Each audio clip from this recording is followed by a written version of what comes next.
Task Manager, simple ETL solution to copy data, refresh W extracts, create Excel, CSV, text files, etc.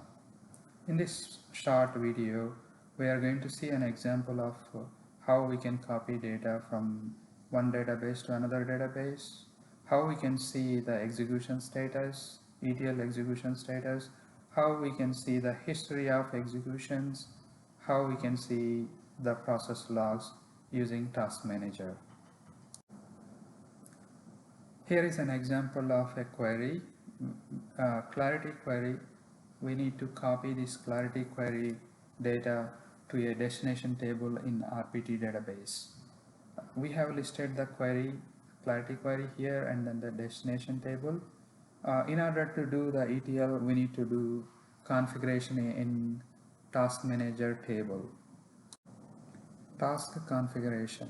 In order to produce a ETL solution, we need to do a table entry, a row entry within a table which is called TM execution master, where we specify the source query, source details, and then the destination table.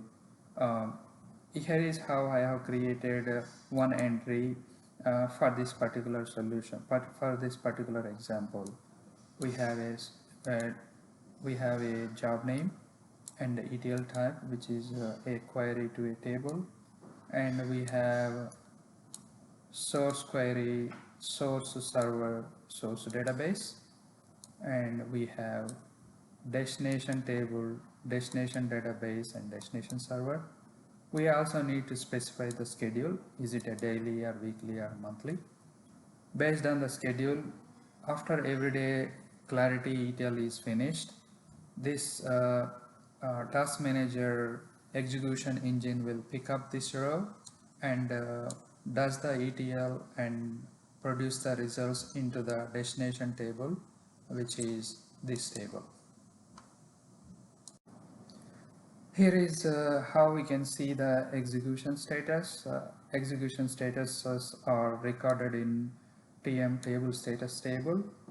In this table, using this table, we can see the execution status while the job is running or after job is finished running as well. So here is the data that looks like for this particular example.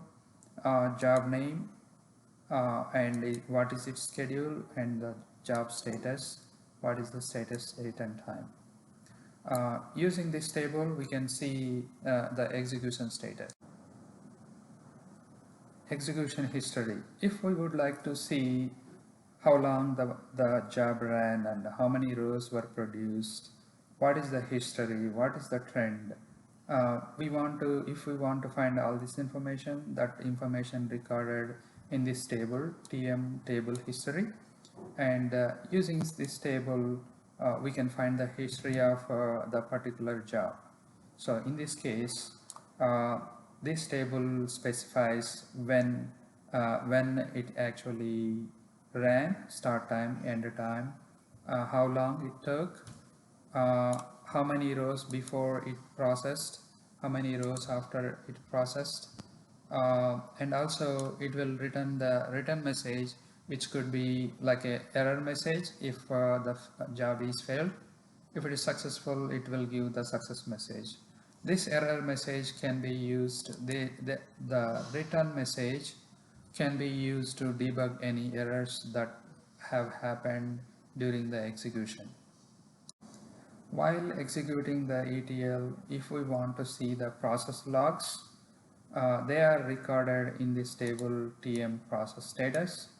While executing ETL, all the verbose and all the sysout messages are recorded in this table, and the table entry looks like this, and in this column, PS log column, all the log is recorded.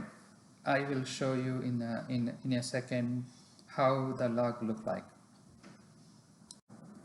Here is how the log file look like, and it will give all the verbose associated with it. If we run into any issues, we can look into this table and then find out what the issue was and find the resolution accordingly. The takeaways from this video are 4 select statements. The execution master, which has the configuration information, the table status, which has got execution status whether it is running or finished or completed successfully. The table history has history information, status and statistics and history information. Process status table has got log information. I hope you enjoyed the video. Feel free to email Srini at jhmi.edu if you have any comments or suggestions.